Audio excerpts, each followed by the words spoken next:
Bonjour tout le monde, ici Jeff. Aujourd'hui, nous sommes en Cornouailles, à l'extrémité sud-ouest de l'Angleterre. Un pays de Celtes qui pointe son nez encore plus vers le large que son cousin, le Finistère breton, de l'autre côté de la Manche. Jadis connu pour ses mines d'étain et ses contrebandiers coriaces, le comté vit aujourd'hui essentiellement du tourisme et de la pêche. La région reste l'une des plus pauvres du Royaume-Uni. Nous rencontrons aujourd'hui Ruth, dont l'histoire commence tout à l'opposé du pays. Elle nous parle de son enfance, son parcours, son féminisme, ainsi que son expérience de la France et des Français. Attention, si vous êtes de ceux qui sont tentés par le Frexit, elle a quelques conseils pour vous. The first question I'd like to ask you is, if you had your time again, would you have preferred to be born now or born when you were actually born? It's difficult to say, but I think I prefer to have been born when I was rather than now, because I think we've had good times, and I don't think the world is the same. Well, it obviously isn't the same as it was at the time I was born. So I prefer to be born the way I was at that time. Times were difficult nevertheless, soon after the war and whatever. Absolutely, yes. Everybody was poor after the war.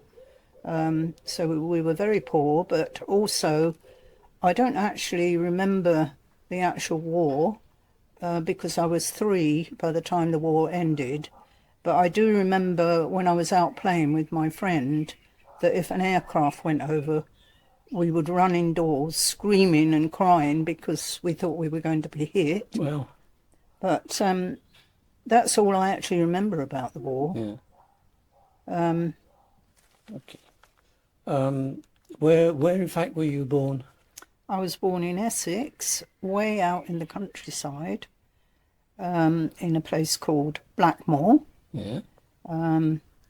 So at that time, it was quite a lonely place, although there were houses around. Was it on a farm or? We did have a small holding, yes, with quite a few acres that my mother and father, my father was away in the war most of the time, and my mother had to do looking after the pigs. We had pigs. So, yeah, it was hard work, hard life. But although it was out in the countryside and lonely, I did have a close friend about the same age who lived we lived in a lane, and she lived down the lane round the corner. Yeah. And she was like my best friend, and we spent a lot of time together. Did you keep in touch with her, or? I have tried to keep in touch with her, but not been very successful. I managed to keep in touch with her older sister because later in my life, in the teens, I went to work for her family. Her father ran a business, and it was local. Yeah. It was a factory out in the countryside. It was a bit unusual. So I did manage to keep in touch with the older sister, but Janice, my close friend, I don't think she's the kind of person that keeps in touch in that way. Okay. Yeah. When you were young, when you were growing up, did you have any particular ambitions? Can you remember them? I know I always wanted to do well at school. My mother always said she wanted me to pass the 11 plus and go to grammar school, which didn't actually happen. But so I've always been very keen to do well at school, because the little country school that I went to initially, and then things changed, where I was moved away from home and I went to live in an orphanage for 6 years from the age of 10. And the school that I left behind didn't have the same standards as the new school that I went to in Hampshire. Yeah. That was in Waterlooville, a village as it was then, in Hampshire. So when I moved, I had a lot of catching up to do. And eventually I did catch up. I did do well by the time I got to my 4th year, but it was a struggle. Did you enjoy that school?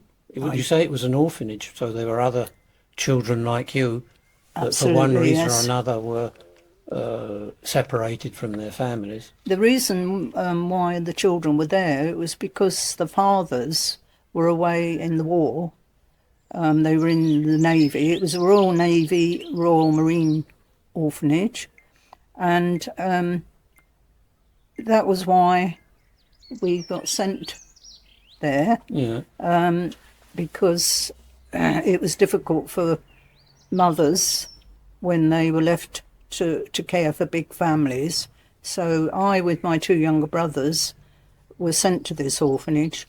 And although it was emotionally very difficult, I mean, to be parted from my mother, and my younger brothers were the same, was a very painful experience. And I'll never forget how that was.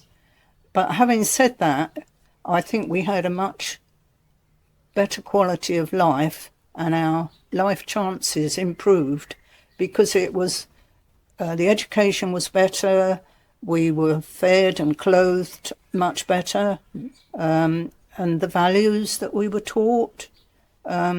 So I think it was a good thing in the long run, but obviously not initially.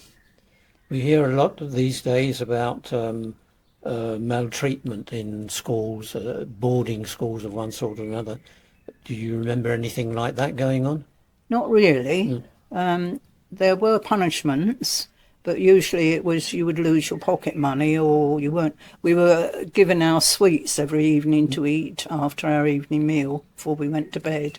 And if you'd done something wrong, that would be stopped. There was 1 or 2 occasions when the person who ran the home was a matron, and there were staff under her. A matron, you mean she was a nun? No. She was, in civilian clothes. Somebody, she lost this child, got out of control, and they actually put her in a bath of water to calm her down. Wow. But I can't say there was anything apart from that that would sound a bit dramatic today. Okay. There was no sexual abuse or things like that? No sign ever from the staff of that. I mean, they're all female staff. Yeah. No sign. I can't think of any time or occasion where that might have been a threat. Oh, that's good. So you didn't have the trauma that some people of your generation have grown up with. Exactly. Yeah. Especially those in religious schools. Yes, yes. No, I was very happy there once I'd settled in. Took about 6 months. And then just to add to that, when the time came when I was 15, nearly 16, leaving school, and I would go back home then, I was unhappy to leave the home because I was leaving all my friends that were like a family. Yeah. So it was like doing it in reverse was hard, yes. So how old were you? Did you stay at that school for when we were? I was there 6 years, from the age of 10 until 16. Yeah, and then what happened? Well, I went home and back to Essex, because that home, I think I mentioned, was in Waterlooville in Hampshire. And you have to remember there were no phone calls. We only had contact with our mothers or siblings that were still at home through letters. Yeah. And I never saw my mother for the first 6 months we were in there when she came to visit. So until we would go home for the summer holidays. So until the summer holidays, we just saw her on one visit. And that's all we ever did. We didn't go home at Christmas. What about your father? Was he ever home on leave or whatever? He was away when we went away. And then after the war, he became ill and he was in hospital. He had mental health problems. Oh, dear. And So I do remember bits of him, small, memories that I had. But I remember when actually it was before I went away. He must have been in hospital then. I can remember my mother went to visit him, and I wasn't allowed in the hospital because I was only a small child, and it was a mental hospital. And I remember I was left outside, and my father came to the window. His bed was near the window where I was sitting outside, and he put his hand up through the fanlight to wave to me. Oh, And that's the last I remember of my father. oh, that's very sad. It was sad, Yeah. yes.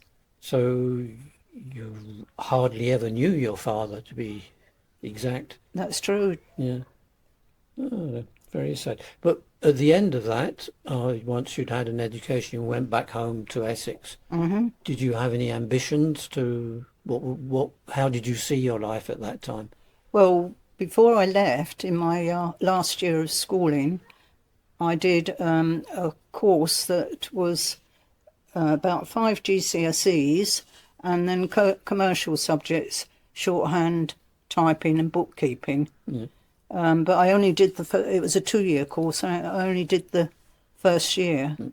So I went home with one exam, an RSA Stage 1 typing qualification. So when I got home, the idea was that I'd work in an office.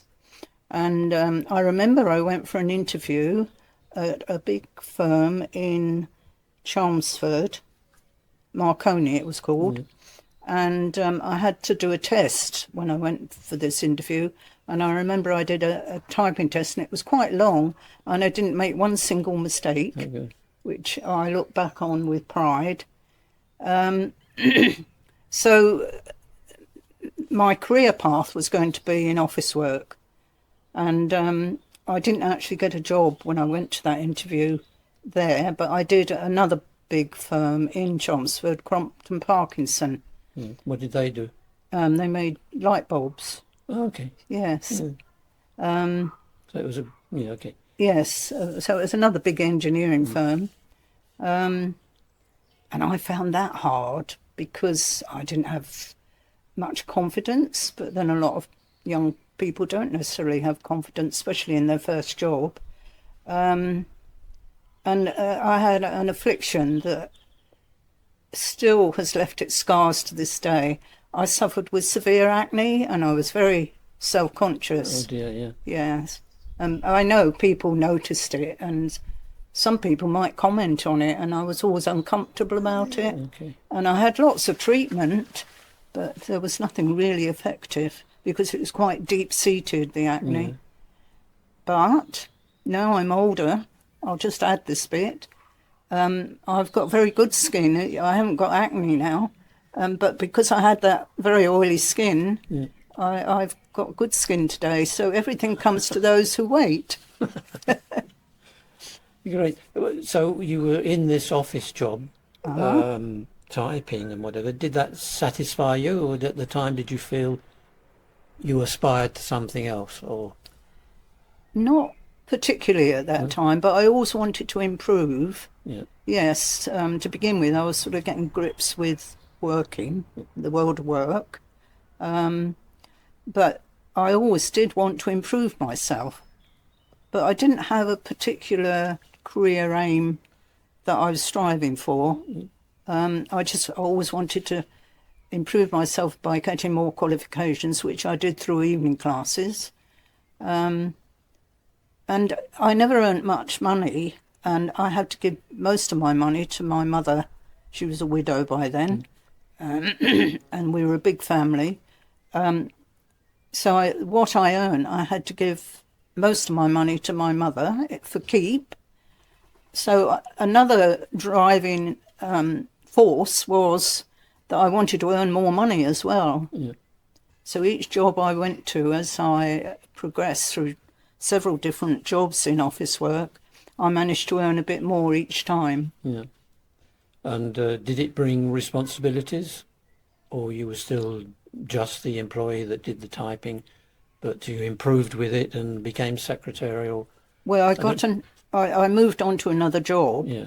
going back to my friend Janice and her father who ran this business, this engineering business, they offered me a job. They wanted me to work there to be with Janice because they felt, we lived out in the country and they didn't feel she had much company in the way of people of her own age. And I think one of the reasons they wanted me to go and work there was to be with help Janice, which I did. But then Janice left eventually. She went and worked for the electricity board in near Pilgrim's Hatch at the end of the Straight Mile there.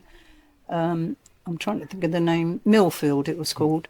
And she left, and then her sister, who was responsible, in charge of the business on the office side, told me that Janice was earning twice as much as me. She never gave it a thought that I might want to earn that money. So I applied for a job there and got a job there as well. And they were most aggrieved that I went. But well, they should have offered you a bit more money to keep you. Exactly. And fancy telling me that her sister was earning a lot more than me. Yeah. But they never understood my circumstances and that I had to support the family. Yeah. Would you say life was difficult in work for a woman at the time, with respect to the males, etc.? Yes. The thing is, although I wanted to improve myself, I wouldn't say I was ambitious. So I didn't feel, that men perhaps had better opportunities than me. Not at that time. Obviously, as I've grown older and got more experience, you think about those questions more. So, no, I didn't. How about today? Would you, as you look back, do you think you would have preferred to be born a man, or were you happy being a woman? Oh, I wouldn't want to be born a man. I'm very happy being a woman. That's interesting. Would you say today that you're happy, satisfied with the way your life has panned out? Generally, I think I am, because when I met Michael, my husband, and we got married and we had a family, I then, when the children got older, went back and had a second career. Yeah. And I'd also studied at college and got more qualifications, again, because I wanted to improve myself. You said you weren't particularly ambitious, but to me that sounds like you were ambitious. Not consciously so. Yes, I understand the point you're making, but I'm trying to think of what my ambition was. I just always wanted to improve myself and prove to people that I was a person of worth. Okay. Which is a bit different from the money side. Do you think this is related to your self-consciousness about your physical appearance? So you wanted to prove that you were worth... Well, I suppose it was related, but I've never thought of it like that. Yeah. No, because it obviously affected you psychologically. I mean, if you hadn't had that appearance, which maybe other people weren't as concerned about as you were yourself, maybe you would have been different, but who knows. Would you... lots of aging people often go on about how much life was better in the old days. They keep saying, in the old days, it was like this or that. Would you agree that life was better in the old days? In some ways, not in all ways. I think because life was simpler. I mean, we didn't have the technology that we've got today. It's a different world, what technology's brought us. So because it was simpler, I think it was more enjoyable. So I'm trying to think of how I can expand on that, really. Well, do you put it another way? Modern convenience is the life we lead today. Do you see things which are an improvement on what they were? Oh, definitely. When it comes to domestic appliances in the home, I mean, we women now don't work physically so hard as our mothers did, because we've got washing machines, we've got fridges, fridge freezers, all those things to clean with that make life a lot easier. Yeah. So, that makes a difference. Do you ever feel any animosity on the work divide between men and women? Like bringing up the children, like Yes. keeping the home? Yes. I think if I had my time again, I would have liked Michael to have been more involved with the children. In our day, you were put into departments, in effect, in that the man was the breadwinner, he went out to work, and the woman ran the home and looked after the children. Today, that has changed. You see young fathers much more involved with their children, and I wish that had been different in our case. Yeah. So in answer to the question, people say things were better in the old days. In fact, you see there were perhaps you were freer to do what you wanted as children, but modern life has brought a better, in many ways, an improvement in a woman's lot. Oh, definitely, yes. I mean, women have more opportunities than we had. I mean, I would have liked to have gone to university, but that was never likely. So, women have more opportunities today, but women have had to fight for them. They haven't just been handed to them. Yeah. So you think men resisted the fact that women... Oh, definitely, yeah. Well, you can see why. They didn't want their world to change. Oh, okay. It suited them. I don't think, they never thought that they should be that involved with the children and the family in the way young families are today. But do you think there's a difference in fact that in order to, I was going to say to survive in the modern world, both parents have to work, whereas in the times, the start of your life, few women actually went to work, and that the man was the breadwinner and the woman looked after the home. Mm-hmm. And that worked. It was possible to, for a family to live with the husband as the breadwinner. Mm-hmm. It's like the American dream. The husband goes out to work, and when he gets home, the woman has to prepare his dinner and take his coat and etc., like he was a baby. But in America, those were perhaps the best times, the most prosperous times. Now, in order to achieve the same standard of living, both partners have to work. Yes. No, I mean, it had its virtues, but if you look at it from the woman's point of view, it held women back. Yep. So if you could have your life again, what do you see you could have improved? You've already told me one thing about your husband could have taken on more responsibility with the kids or whatever. Mm-hmm. I'm not sure that's exactly representing what you were trying to say, but do you have other regrets in your life? Well, it's not so much regrets. I think if I could have my time again and change things, I would definitely not have acne, not severe acne. I definitely would have liked more opportunities to being treated more equal to men as growing up in education or in the workplace. So I definitely would like those to be different. So you would consider yourself a feminist? I think I am underneath, but I'm not... I'm not...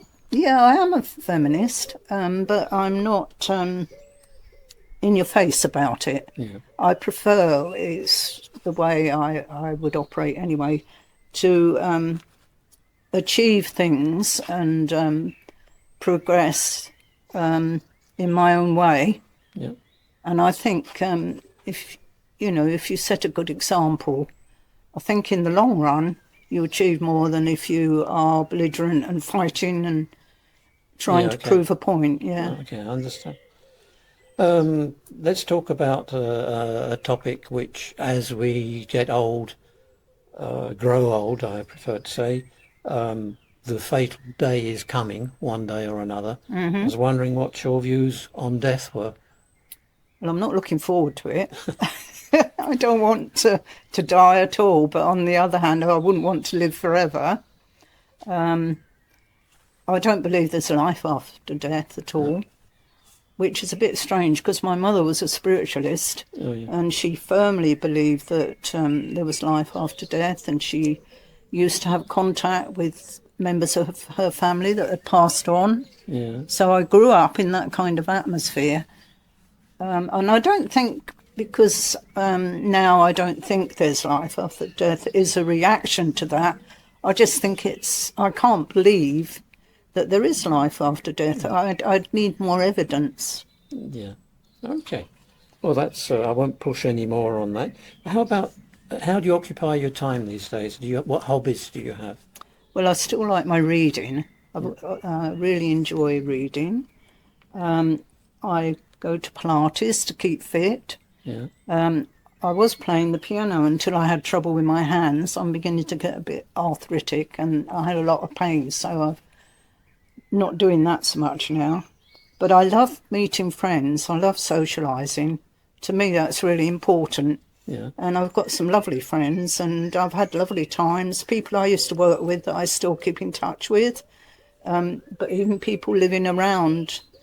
But I'm not so. I'm much more selective about the friends I have than when I was young. Yeah. When I was young, I loved anybody. Well, allow for exaggeration, but I always got on with everybody as far as I could. Whereas now, I haven't got much patience with people who haven't got the right values or what have you. What do you consider the right values, or what values that they don't have bother you? Well, I think some people are, material things mean much more to them. They're more important, and they aren't the important things in your life. It's people and your relationships that are much more important than what you own. I mean, everyone likes to buy something that you've always wanted, and I enjoy that sort of thing, and we have more money now to do that sort of thing. But I do think other people, family and friends, is the most important thing in life, really. Yeah. So, would you have any advice for future generations? Yes.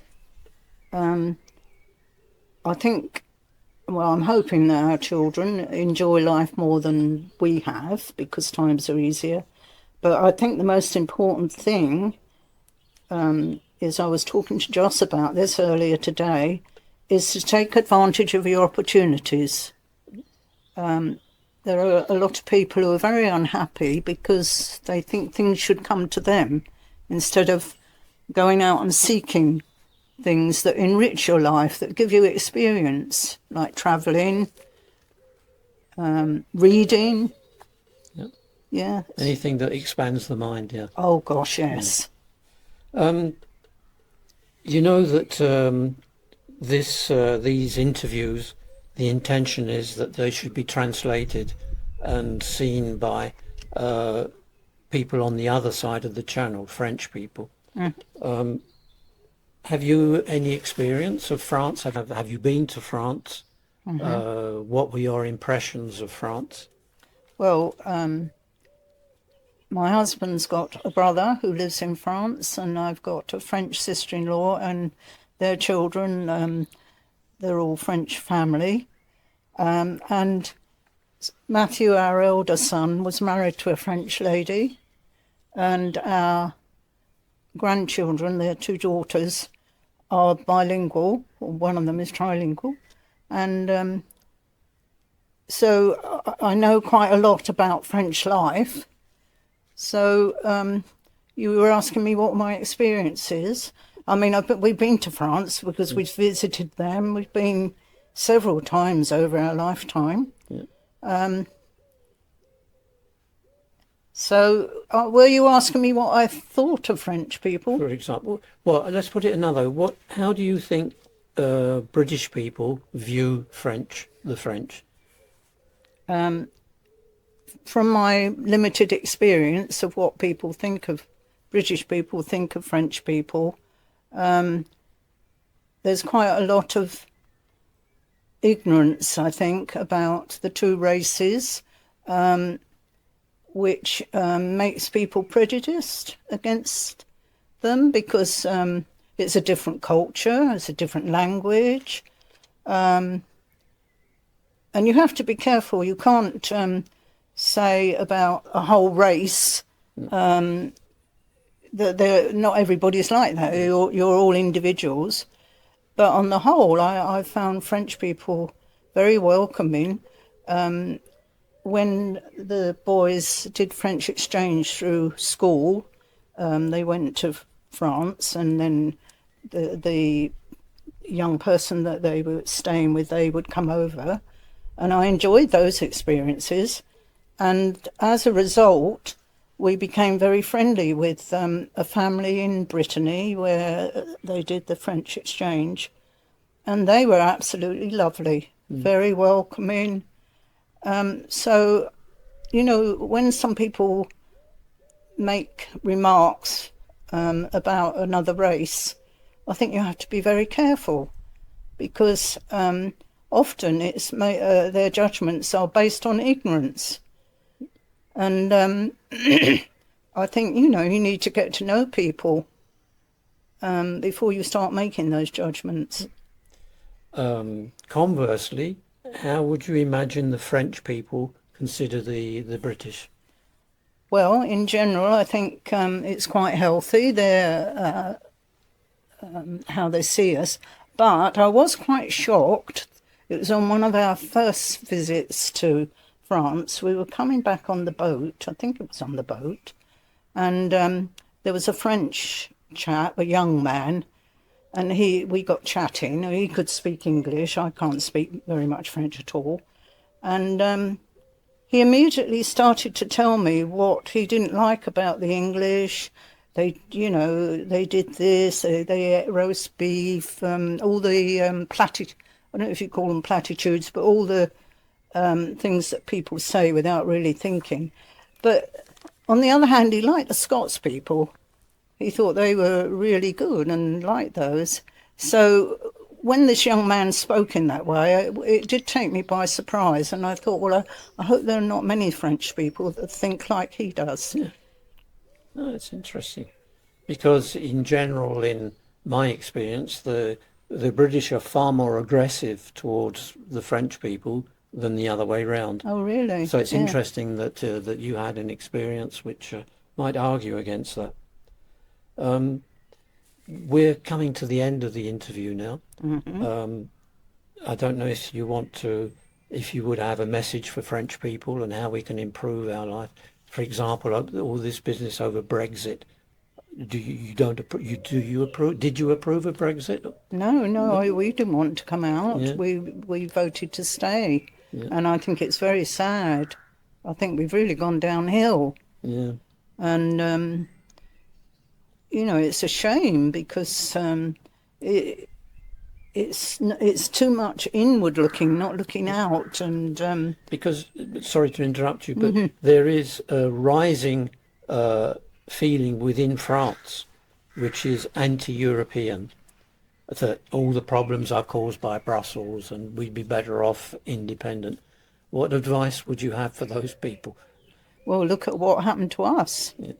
You know, it may be that we set the pattern, really, that we came out of Europe and other people think, well, maybe it makes sense to do that.